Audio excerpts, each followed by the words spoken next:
Hey guys, welcome back to Tales from the Junkyard. Today we're at my dad's garage again, and we're gonna take a look at my cousin's car. If you guys remember in an old video, I covered the '67 Dodge Dart that had the 273 in it, and a little issue happened with it. As you notice, there is no engine in this thing, and we're gonna show you what happened in a minute. But in this video, I want to cover the build that he's doing, so what's going on here, but also a little bit of history on the Mopar small block V8. Just a few little keynotes on what I've noticed and what I think is pretty cool about these engines. So, all right, let's check it out. Okay, so what happened here? If you guys remember, this is the 1967 Dodge Dart that I covered in one of my first videos. In fact, I think it was my very first video that I did a review on. And this thing, unfortunately, went kaput. As you can tell, there is nothing here. And we decided we're just gonna put an electric motor in here. Yeah, we're just gonna go full Tesla. We're gonna put batteries in the back of this thing, and we're just gonna turn it into an electric car, because that's the future, right? Awesome. I'm just kidding, guys. No, we're rebuilding the engine that's come. Actually, I should say the owner of the vehicle is rebuilding this engine. And ooh, Johnny Mopar sticker. Check that out. Props to Johnny Mopar. Shout out. Thank you so much. Anyway, guys, the engine. Where is the engine? Right here.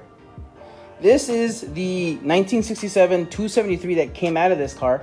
And believe it or not, it had a misfire, and the only reason we found a misfire to this thing is because it kind of sort of ran a little rough. It turns out it was actually kind of dead. The valves had burnt out a little bit. This cylinder over here was completely dead. It wasn't doing anything, and two other ones were barely functioning. And believe it or not, this thing ran fairly smooth for that problem. So, you know, old engines, gotta love them. Anyway, what I primarily wanted to focus on is pretty much why this engine is extremely important to the Mopar small block family. So this engine right here, a lot of you Mopar guys would already know this. The 273 was the very first sort of A-body or small car focused V8. What I mean by that is there was a small block V8 already from Plymouth, so to speak. It was the 318 polyhead, if you guys don't know that engine, and it predates this thing. Now there are several differences between that engine and this one, but the main difference is the heads on this thing. The head was like much wider. It was huge, freaking huge head. So the head would actually come out to about right here, extra, and then flat out and then go over here. And it was a very different layout. That engine was produced primarily to give Plymouth its first V8. At the time, Plymouth was the economy vehicle. They didn't want to give Plymouth the Hemi V8, right? Because that cost too much money. So they created the polyhead 318 for them. And that came in like 313 and 315, different iterations of V8s. This engine was produced out of that. So they used the basic architecture in this block. So this block physically is roughly the same as the polyhead V8 with a few key differences. You'll notice this raised area here, and there was another one, I think, over here. On the polyheads, there's actually a hole right here and another one over here for extra cooling purposes. The other difference, and by the way, real quick note, these engines are the LA small block engines. The previous polyhead engines are referred to as the A small block. So LA small block, polyhead, A small block. The A engine was the first Plymouth small block, and the LA engine was the light A engine. So LA, right? Anyway, so in this iteration of that engine, they blocked this off because they didn't need the extra cooling. And the reason for that is the smaller head. Now, the smaller head is shaped that way to fit the smaller A-body platform. These A-bodies weren't really meant to have small block V8s in the beginning. So the A-body, as you remember my previous videos, debuted with a slant 6 engine in it. So the engine would lean a little bit to the side here, and you had your intake and exhaust on the same side. Well, that engine bay was designed for that. And then, you know, the Mustang basically was going to come out, and the Ford Falcon already existed, and they were going to stuff V8s in those cars. Well, you know, Chrysler didn't want to not have something in that field, so now they had to design a V8 for this. In comes the LA engine. So they took an existing platform, the A polyhead, and they reduced the weight on it, changed a few things around so that it'll fit in that engine bay back there, and so now you got these heads. Now here's a really cool little tidbit about these engines that Some guys may not know, some guys might know, but it's a really kind of Easter egg on this. This engine's actually almost directly related to the first generation Hemi.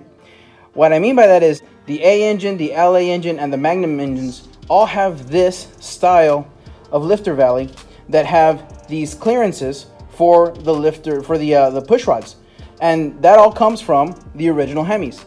The location for the distributor is exactly the same as a Hemi. And even some of the actual architecture here where the pistons are and everything is very similar. So the A engine's derived from the first Hemi, and they create, they actually made poly heads for Chrysler, DeSoto, and Dodge out of the existing Hemi engine. Then they downscaled that a little bit, created the A engine, and put poly heads on that for specifically Plymouth. And then from there, they created the LA engine. So this has a direct lineage to the Hemi, so that's pretty cool, or the original Hemi, so to speak. But anyway, so those are the really cool kind of like key features about this engine, which is pretty significant because out of these engines, as the Mopar guys would know, 340s came out of these eventually, and that is considered to be one of the best high performance engines Mopar ever made.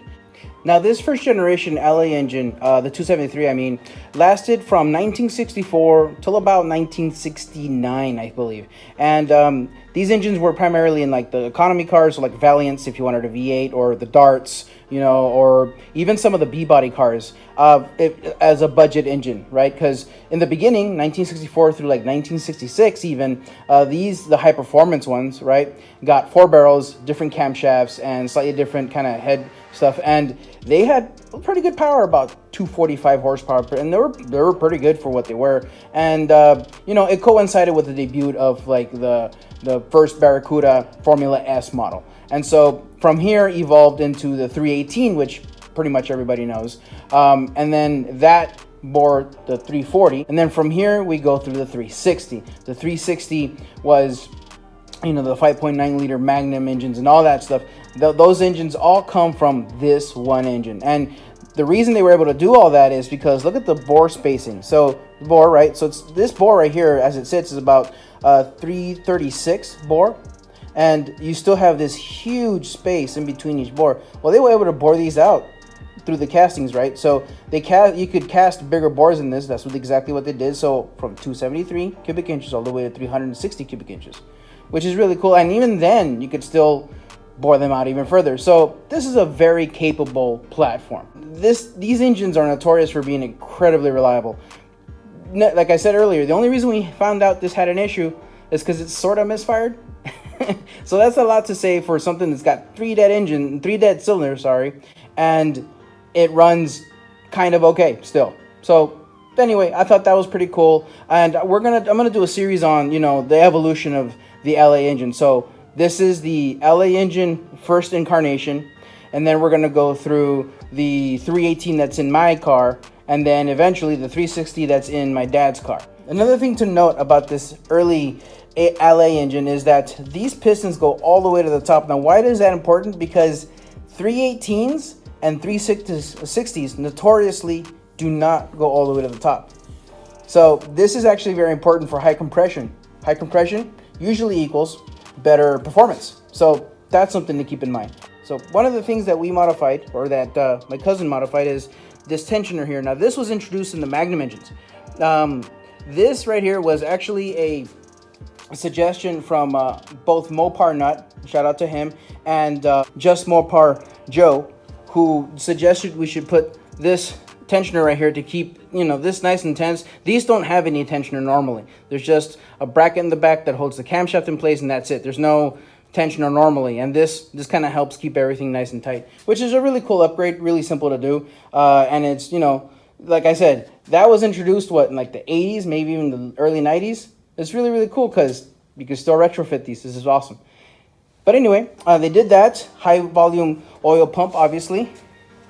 Redid everything in the kind of close to correct red that this engine originally came with.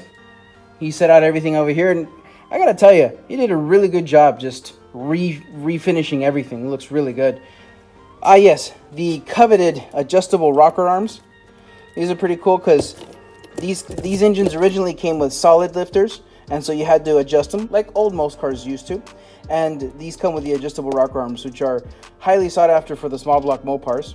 All right, and another thing about these heads, these early heads, most all of these were closed chamber heads. Now, why is that important? Again, compression, high performance.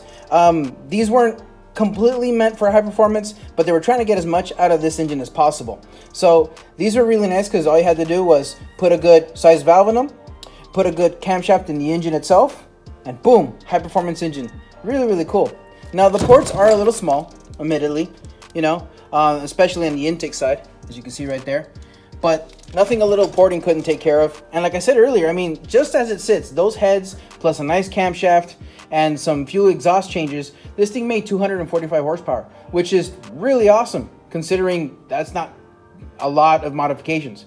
But anyway, just wanted to show you guys on that. Another thing to note about these early small block heads is that some of them, the really early ones from like I believe 1964 to 1966, have a different mounting angle to it.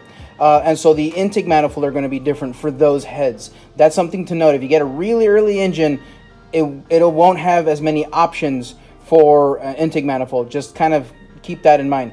Okay, now also don't be fooled by this X here. This is an early closed chamber head. It's not a high flow X head or TA head or J head that came in the 340s, high performance engines, stuff like that. No, this is a low performance, high compression early head. So there's a few differences in that, but this kind of paved the way for those heads. So yeah, it's really nice to see where that stuff started. Now the camshaft in this thing is really just kind of a step above, just to give it a little more oomph, but nothing crazy. And now the intake manifold we're going with is this torquer.